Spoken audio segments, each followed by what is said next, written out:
The Wikileaks saga continues to play out across the globe with uncomfortable revelations on everything from the Afghanistan war to tensions over Iran's nuclear capabilities. In Australia, the leaks are causing problems for the Gillard government, which is accused of having conflicting positions on what support should be extended to Wikileaks chief Julian Assange. Connor Duffy reports. Each new day brings unwanted headlines for the government as secret and very frank US embassy cables are revealed in the press.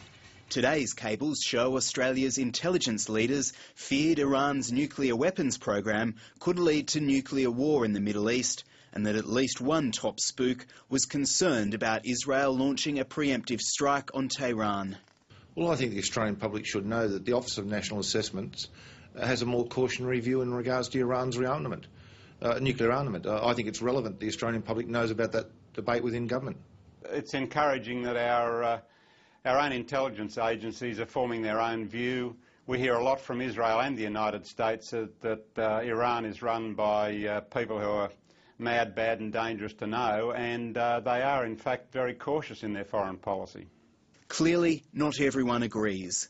The WikiLeaks document dump has been the biggest story in the world and has made its Australian editor-in-chief, Julian Assange, a marked man in the United States. And I think anything less than execution is too kind a penalty.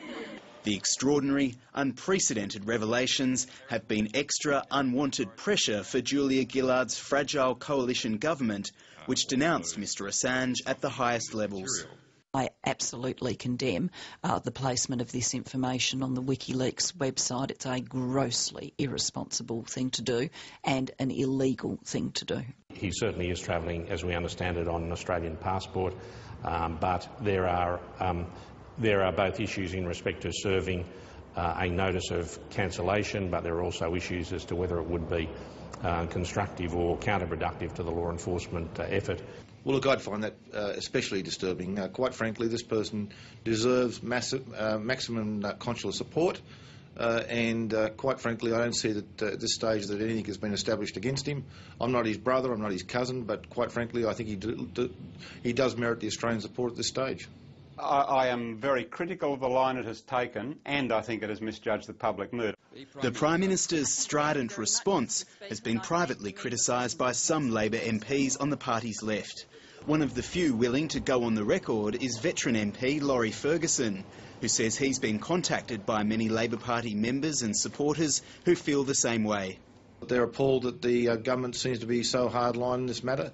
They think, like me, that most of what has come out is legitimate public information.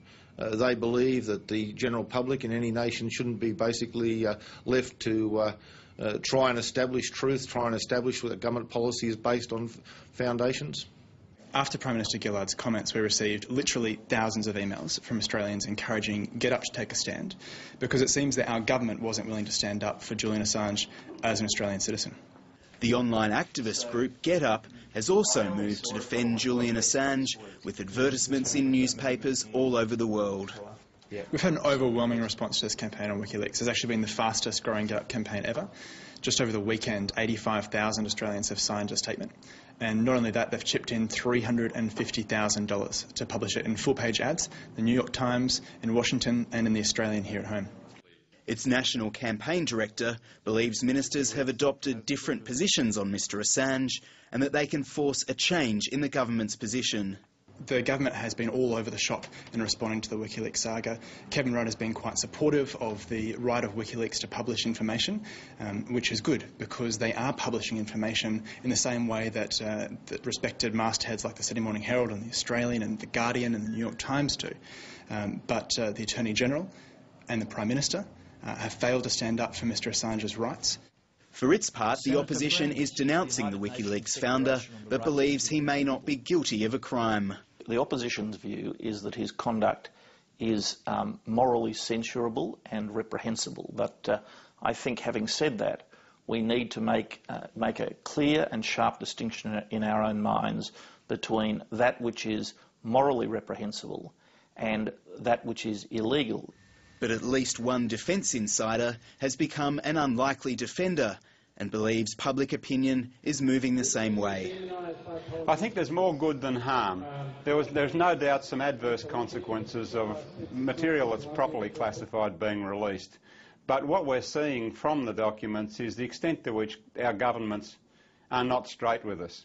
Very recent examples, ballistic missile systems, what they really think is the outlook for Afghanistan. With more and more cables set to be released over coming days and weeks, and Julian Assange to appear in court tomorrow, the government's position on Wikileaks is sure to come under more scrutiny. Connor Duffy reporting.